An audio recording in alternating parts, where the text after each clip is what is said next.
Don't know if anyone was hurt, how bad they were hurt. We do have eyewitnesses on the scene that are saying there were people that were injured, but we have not seen ambulances. We have not seen any rescue personnel down there to what would have been the rear of where that vehicle was stopped, the semi.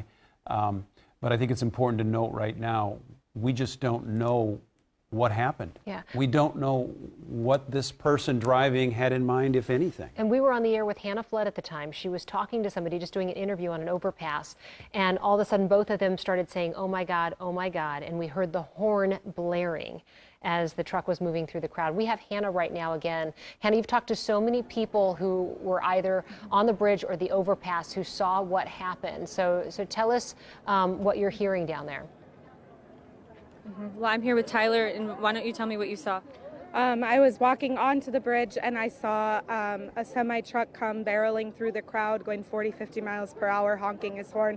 It seemed to me, from my perspective, to be very intentional, that he was out there to hurt people. I know that some people got on the truck and got him out of the truck. To my knowledge, he was arrested peacefully, and then the cops started to mace people and other protesters. They got us all off of the bridge. We went kind of under the bridge and came back up, where then cops were continuing to line up with their trucks trying to direct traffic this way.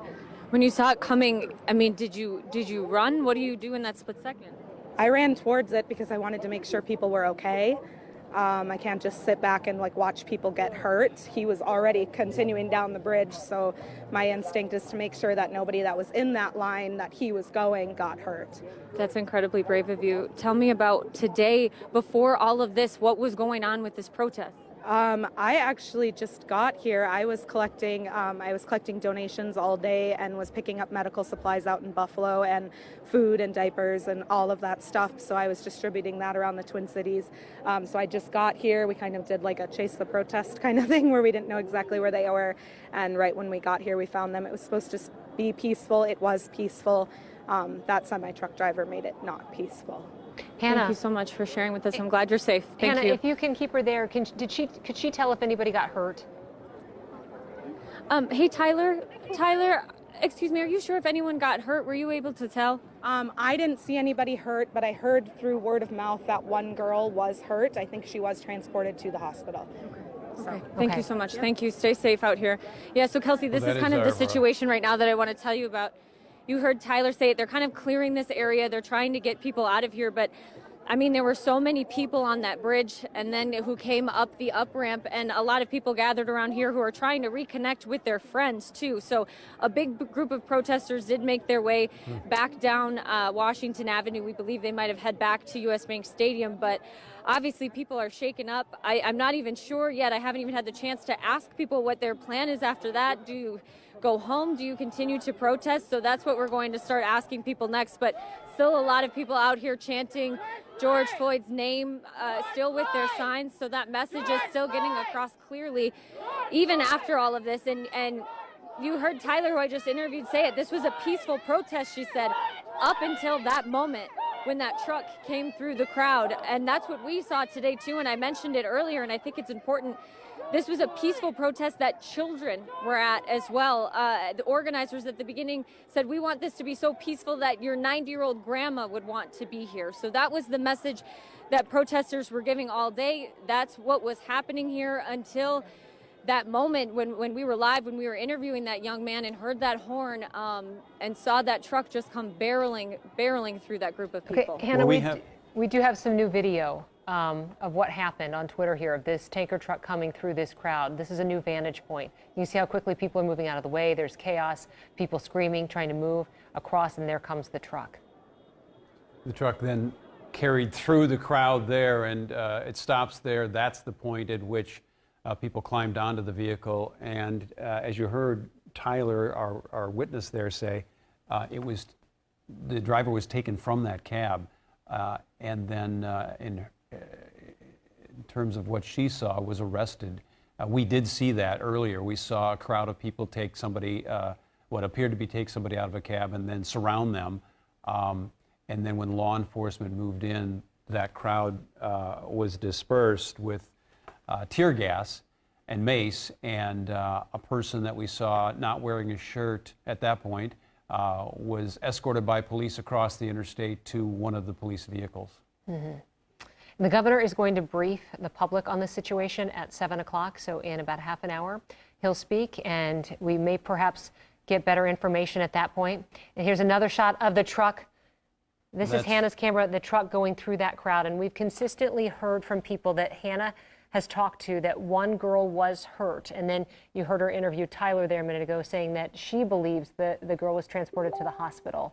And we haven't seen a major ambulance present, so we're just hoping that everybody's okay. There is a shot, and I don't know if our producers can find that shot because I was looking at the large monitor in the studio at the time when I was confused by the fact that I saw that crowd part.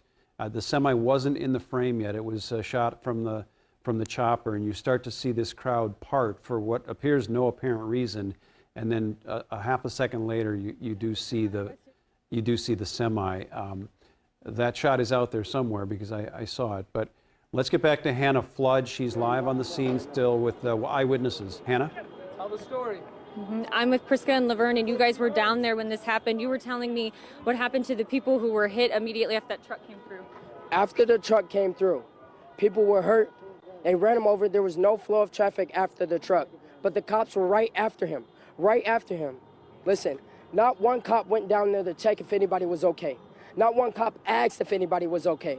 Us as people got the injured people into a truck that was with us and onto safety. They're probably at a hospital right now. So I'm sorry, the people who were hurt were put into a truck that was with you, with the protesters. And escorted peacefully to the nearest hospital. But not one cop cared about that. Not one cop still asking about that. Do you know how many people were hurt? How bad? I didn't see how many people. It was just a rush of people, and instantly everyone got together like, we're gonna get you over, and to this point it's like, what can we do? We can't be peaceful. You don't like it when people riot. What can we do to make a statement without people getting hurt, without people possibly losing their lives? If I can say one thing, I did see a woman and a young boy weeping. Please come this way, I want you to be safe. Thank you. Weeping because her son got hit by that semi that came down 35W. We came in peace. That's all I gotta say. We came in peace. You were here today. Tell me about what the protest was like up to this point. It's been incredible and like an outer body experience to see everyone in the community come together for one thing. Everyone coming together, there's no nonsense. Like everyone's just happy, and to see all of that, like, why are you tearing us down? We're not disrupting you. We're not taking anything away from you. We're fighting for our rights. We're fighting for equality for everyone. So why do you want to hurt us? We're not hurting you. And then the cops are coming around, like, coming for us. We didn't do anything. Like he said, you didn't check if anybody was hurt. You just came over and like started like walking up with your guns and your pepper spray. Like, what can we do? I'm so glad you're safe. Thank you for taking the time to talk to us. You guys, I think we are going to just let you go here because it looks like they're continuing to try to clear people out of this area, and we don't want to get roped up into a place that we're not supposed to be. So we're going to send it back to you for just a minute here. All right, Hannah, thank you. Justin McCrae, also our photojournalist on the scene, is with some other eyewitnesses. Justin, what we've heard so far is one person injured. That's just an eyewitness account. We just really don't know. Go ahead and tell us what you have there, and give us an update on what these folks saw. Hey, Randy and Kelsey, you guys talked about earlier that you didn't see an ambulance. Somebody was hit. So there was a truck that was out there. The protesters actually took that injured person and rushed that person to the hospital because they couldn't wait. But I have Billy and Leah. Buddy and Leah that's here, that was out there. Buddy and Leah, please tell me, where did you get, what did you see? So we were up there, we were standing on the center island thing with PJ and the leaders of the protest, and we had just called for the governor to come out and for the mayor to come out and meet us at 8 o'clock for a peaceful protest. They had just asked for a moment of silence. I mean, I saw it up the road, and people were sitting. They were sitting down, and he was not letting up. He was there to kill. Yep. And the moment I saw the girl like under the truck, I kind of went blank for a minute, honestly. Like I couldn't believe what I was seeing, and right in front of me, just a few feet away. Hey, Justin, Justin, we're going to children missing Yes, as well. so We're going to come back to you in just a minute. Go We do ahead, have an update from Minneapolis police right now. They're saying no protesters hit or hurt, but we've heard repeatedly from people who protest, a targeted peaceful protest. This is the there. scene earlier. This is what I saw when I was watching the monitor, and I couldn't quite figure out what was happening until then. And there's the And then truck it became moving through very the crowd. clear. And you can still, I think, see somebody up near where the truck stopped at that moment. Again, Minneapolis police not sure what the intention of this driver was. And we learned from those witnesses that they're telling people, we don't want you on this bridge because there could be potentially an explosive with this tanker truck. So they're trying to get everybody out of that area because they don't know what the intention was of this driver going through the crowd. And you hear the frustration of the protesters who say, you know, we were here peacefully and and through the support of law enforcement, trying to support them and make sure that they were safe on these highways today. Because they worry about clashes between vehicles and people when they're on the highways. But the frustration from the protesters who say we can't protest peacefully. Kelsey, this is the driver. This is that point where a group had surrounded presumably the driver in the middle of that. If we hang with the video, if we can, we will eventually see law enforcement pull up, and you will see the crowd disperse, and I can't remember exactly how long after what we're seeing here this happened, but you definitely see it from a different angle. It'd be from the opposite side of the screen. You see this group dispersing. It appears to be, they're making it very difficult for this person to be on that highway right now. And it took law enforcement to clear them away before being able to get that person into a cruiser. We're back to live now above the scene, Skyfox 9. You can see the tanker still there. Mm-hmm. They're hooking up a tow truck to it. They will remove it. We do not know if it's a full fuel tanker or not. We're trying to get the name of the company. We haven't been able to get a good view of the side of this truck, but we're trying to get the name of the company here. I think one of those protesters, one of the witnesses said it best when law enforcement came in. The concern was that this was a fully loaded tanker and that someone had an intention to do massive harm. Yeah. And we saw the chaos that happened afterwards as they quickly tried to move 2,000 people off of the 35W bridge, and they were deploying tear gas to try to get people to move quickly and bring in law enforcement to block off this area. What had been a very peaceful protest and very organized has just turned into utter chaos this evening. Governor Tim Walz will have a presser, we call it a presser, it's a press conference coming up at 7 o'clock. The details will be obvious. He will address this. We may find out more information. Again, I think there's an awful lot that has occurred in the last 45 minutes that we just aren't going to know for some time. We certainly aren't going to know what was in the mind of that truck driver. We don't know how that truck got onto what would have been, at the time this happened, a closed 35W bridge. It should have been closed on both sides by now, but that truck got on that bridge and barreled into a crowd. If eyewitness accounts are accurate, if MPD are accurate with what they've told us so far, at the very most, one individual was injured. A woman was taken away privately from the scene very quickly in a pickup truck. MPD reported just a few moments ago that they have no protesters hit, no protesters injured. But I say that with caution because if that person was taken away in a private vehicle, they likely wouldn't know about it. They don't have a record of it, right. And because people who were there had vehicles ready to go, they said they just moved and took her to the hospital as quickly as possible. You can see on the left-hand side there the wall of law enforcement in riot gear right now that are securing this scene and keeping people away from this area. On the bridge, you can see National Guard breaking up this crowd. Heavily armored groups of National Guard on the bridge now. Obviously, the bridge is very sealed off. They're going to remove that semi.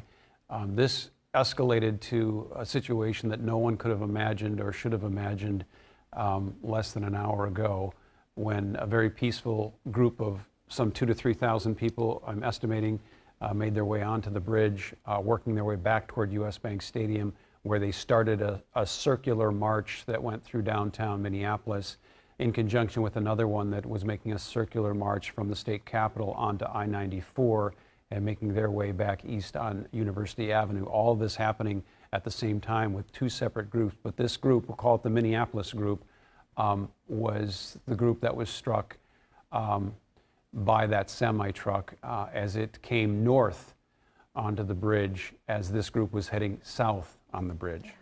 And originally today, the highways were not supposed to shut down until 8 o'clock. And we want to reiterate, too, that St. Paul and Minneapolis both had big groups of marchers today. It was around 4 o'clock this afternoon that they started moving.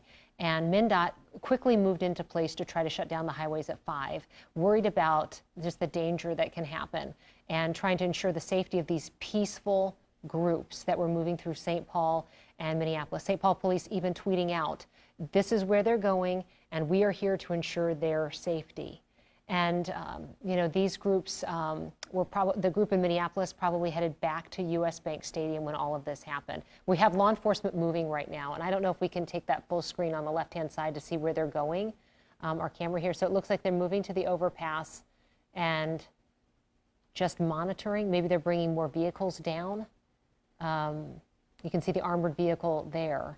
You can begin to understand what, from a strategy standpoint, had to take place when a report would come in from a fuel tanker that has just barreled into a crowd of several thousand people on the 35W bridge. So the folks at home, when you see the type of response with armored vehicles and the mass number of people, the presumption from that strategy group that is seeing this from a command center is something is going to happen here, and we need to make sure we get everybody out of that area. And we're learning from the witnesses that police were telling them, we don't know if this is going to explode. We don't know what the intention of this driver was. And that's why you saw so quickly the tear gas moving across the crowd that was on the ramp so that they wouldn't come back down. And it did cause a lot of confusion and chaos in that moment, but not knowing what the potential was here with this tanker. So this is from DPS, Department of Public Safety. Very disturbing actions by a truck driver on 35W, inciting a crowd of peaceful demonstrators. The truck driver was injured and taken to a hospital with non-life-threatening injuries. He is under arrest. It does not appear that any protesters were hit by the truck, but again, we're hearing from witnesses that one girl was hit and then taken to the hospital in a private vehicle. But it is amazing that more people were not hit at the rate of speed in which he was reportedly driving it and the number of people who were on the bridge at the time. And the wording there, bring that tweet up one more time if you can, Lori. I just want to look at something in DPS, Department of Public Safety, and that's important because we hear it in the people that we've interviewed since this incident occurred. This group of peaceful protesters did not need a reason to not remain peaceful. They got one.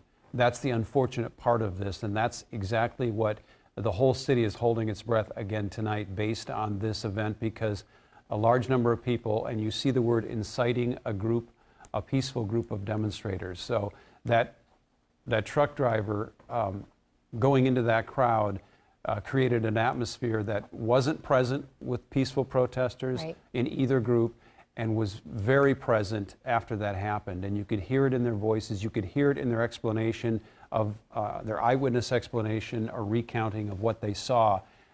They were angry. Yeah. They were angry because they felt like they were targeted, and they may have been. Yep.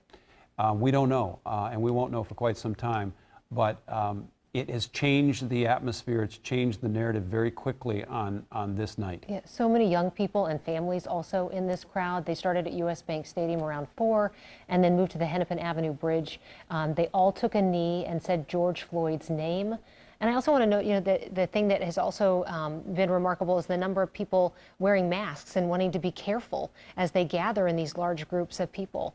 And, and we were with Hannah Flood when this truck came through, and the shock and the screaming that was happening around all of that, the helpless feeling that you could see. We're not sure what's happening here, but this might be more tear gas to get the crowds to move farther away from this scene, because we can hear the shots being fired.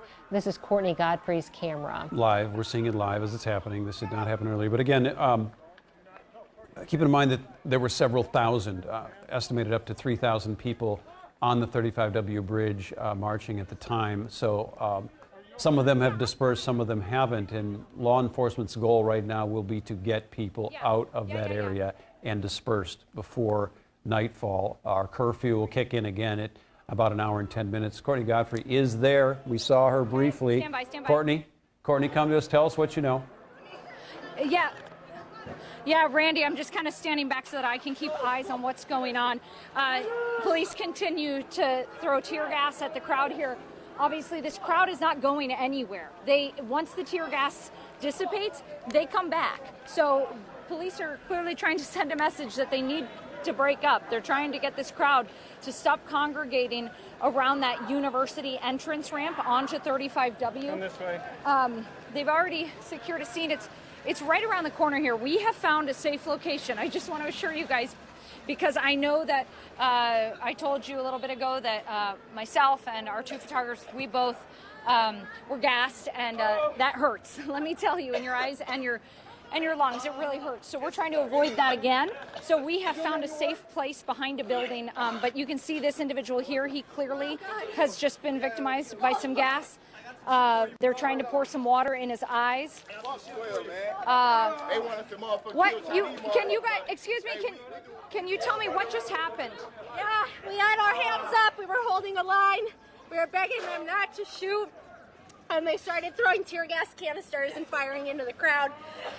I can't barely see you right now.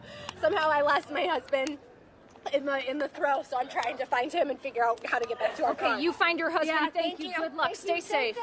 It's starting to waft. So this way. it's really starting to waft this way, guys. So I'm going to send it back to you so that we can get back to our car, because obviously that's a really it takes over your lungs, and it's a little challenging to talk and to see. So, but again, they continue to gas out here, and they're trying to disperse these crowds. Understandably so. Yeah. I mean, it's hard to imagine what law enforcement and the protesters they both have different ideas of what should be happening right now. Right. And it's hard to make those two come together. From a law enforcement perspective, they're saying right now we're not sure what the potential is for tragedy here, because we're not sure with this tanker truck why this driver was on the highway driving through this crowd, and they're asking people and then telling people and then tear gassing people to leave because they have said they're afraid it could explode. And again, they're there investigating. They've closed off this entire area, and they're not letting anybody back down on the bridge, certainly, or anywhere near this site. And they have just a wall of law enforcement officers around this entire area as they investigate. We know the driver was taken to the hospital with non-life-threatening injuries. The governor is set to talk to us in about 7 minutes, and we'll take that live. And this started as a peaceful protest with families and young people here to remember George Floyd today. And I'm not even sure what time this happened, Randy, because we've been on for a while, but it was maybe potentially around 6 o'clock tonight that this driver went through the crowd. And there's the tanks or Humvees from the National Guard, and still groups of people from this original 2,000 that are hanging around the area. And like you said, Randy, there's two different interests here. The peaceful protesters want to continue to stay here and talk about the cause. And then law enforcement wanting people to move out of this area because they're not sure what the potential is, if they were targeted and why, and if there could be other threats to this group. They don't know if this was a coordinated effort, if in fact it turns out to be a concerted effort to hit those people. They just have no idea what they're dealing with, and this does come. You have to keep in mind that we've been warned for the last several days that there were factions of people in the Twin Cities now that were bent on causing anarchy and trouble in ways that go well beyond the burglarizing and the looting and the fires that we saw. And so when law enforcement sees something like this happen, they think in a grand scope. They think in a grand scheme of things and a much larger picture of what could be underway. And that's why we saw what we saw, and that was a very quick response. When you look back on this, though, you will wonder how that truck got onto that bridge. That's the big question. We don't know where it came from and at what time, because MnDOT moved quickly to try to get these highways closed down at 5 o'clock once the protest started to move. and the marchers were on the highway. The closures were supposed to begin at 8 o'clock, but once they saw this